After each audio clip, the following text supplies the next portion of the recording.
Secondary source, dirty little secret. Sometimes it is not all relationship bulletins, declarations to the world about you and me, or announcements across the fabric of social media about our perfect love. Sometimes you are the dirty little secret. This is never the title afforded to the primary source that we have chosen. It is those who are secondary sources who find themselves labelled in this way. Do you have a friend who makes demands of your time, often calls you and ensures that you give up your time so he or she is able to tell you all about what they have been doing, obtain your advice and use you as a sounding board? Does this person tell you all about the brilliant weekend that he or she has just had with a group of other friends at some weekend away or at a concert, but somehow no invitation came your way? Do you perhaps politely and subtly ask whether you can attend some forthcoming event which this friend is enthusiastically telling you about, maybe even gloating about how brilliant it will be? But this friend shows all of the perception of a plank of wood and never picks up on your hints. Even if they do, or perhaps if you're more forceful as you ask whether you can attend, or you point out how you never get invited along, are you met with comments such as, "Yes, I know you would have loved to have come, but I didn't organise it. John did, and it's his fault he didn't ask you. I didn't think it was your kind of thing. There was only a few places available, but I'll make sure you can come to the next one." Future faking, of course, this never happens. "I thought you hated rock music. I'm sure that you told me that you did." Revision of history. "I've been so busy, I must have forgotten to ask you." Deflection. "I did ask you, and you said no. Don't you remember?" Gaslighting. Revision of history. Of course, all of these are lies.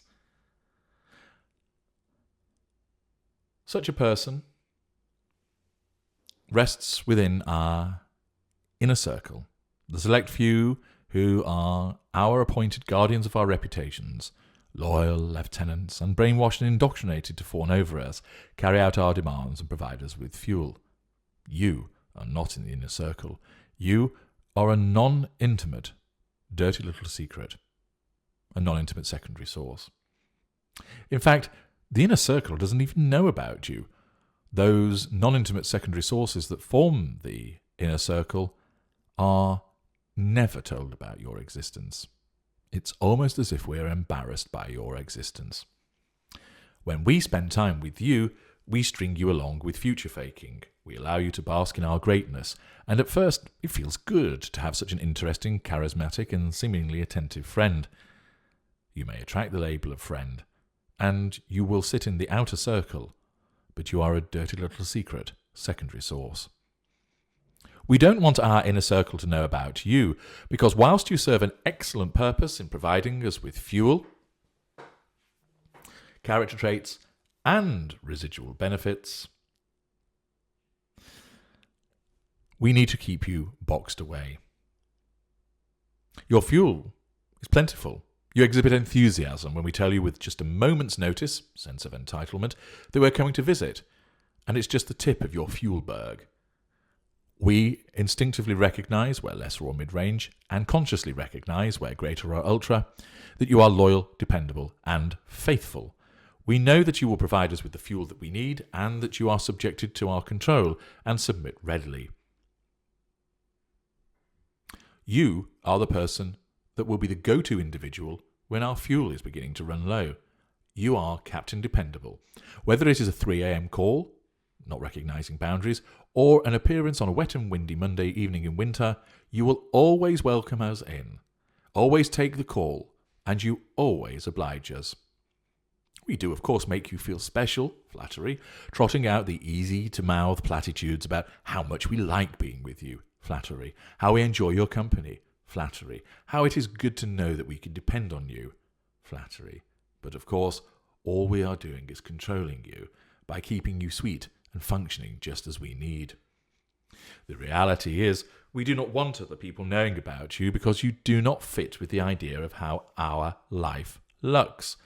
You might not be as good looking as we would prefer, you might not shine in a group, or perhaps you're apt to saying unusual things which make us look less impressive in front of our all-important facade.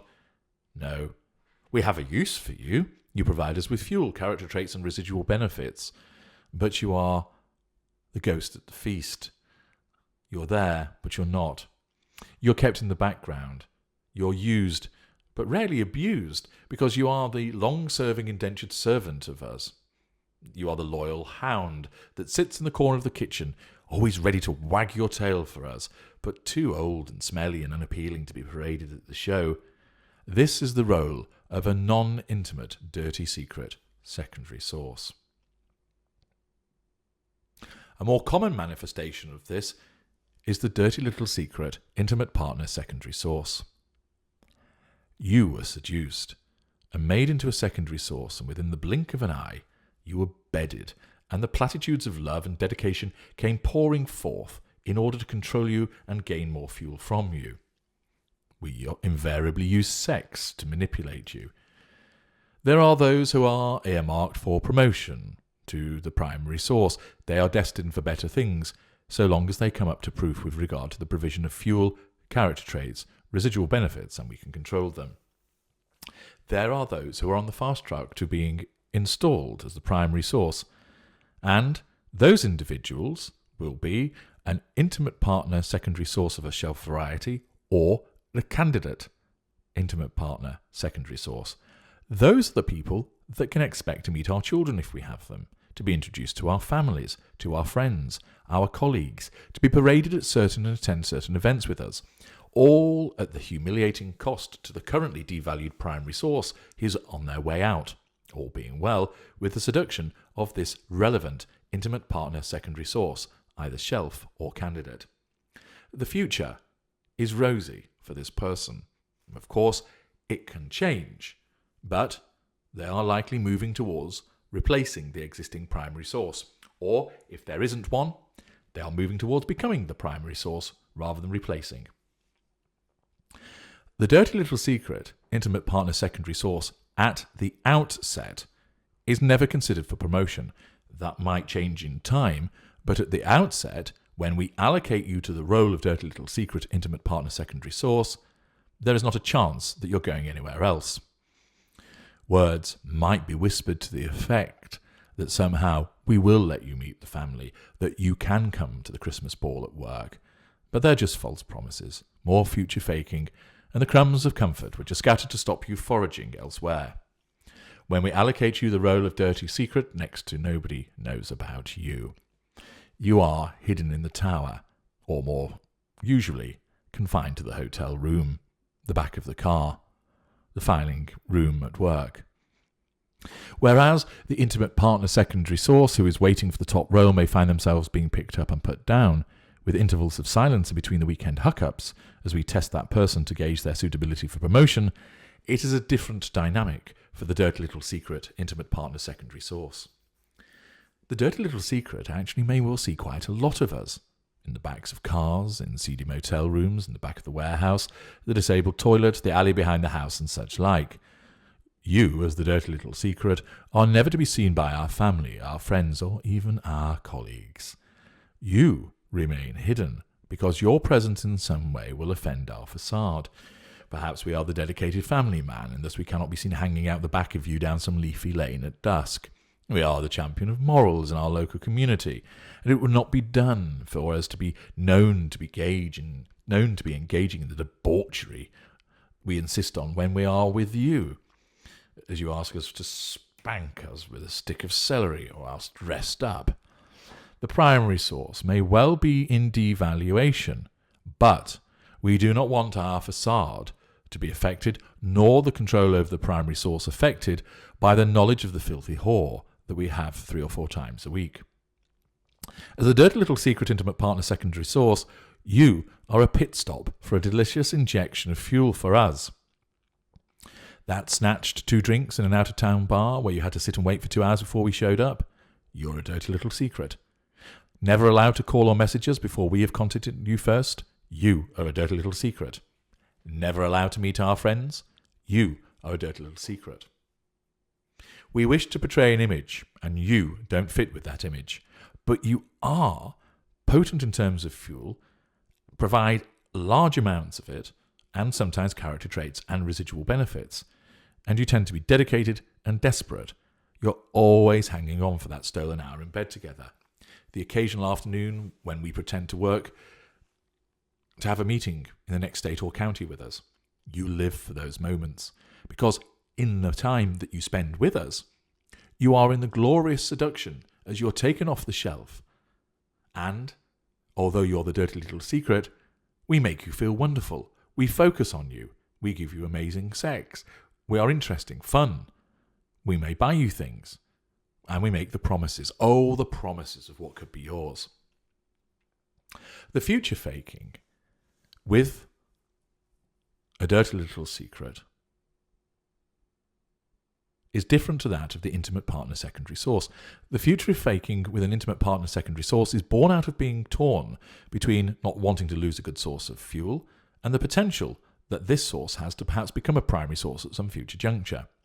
We're also using the future to control the now. We don't want to lose that. Accordingly, we keep the IPF sales shelf hanging on. It's a different setup for the dirty little secret intimate partner secondary source. You were not initially selected for potential promotion at all.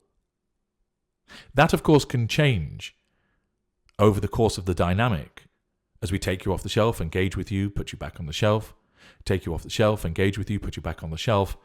And maybe after a number of weeks and months, it might be that there are shifts in our fuel matrix and there are shifts with regard to you and what you provide, that you can be moved from dirty little secret to become an intimate partner secondary source of a shelf variety, which means that we grant you more access to our world. But that does not always happen. You were selected and assigned the position instinctively by the lesser or mid-range narcissist and actively and consciously by the greater or ultra because you're a dependable, reliable turbo boost of fuel, and when we demand it, you always provide it. Why would we ever let that go? Like the friend who is the dirty little secret that I described earlier, you're the same, but with you comes the intimacy.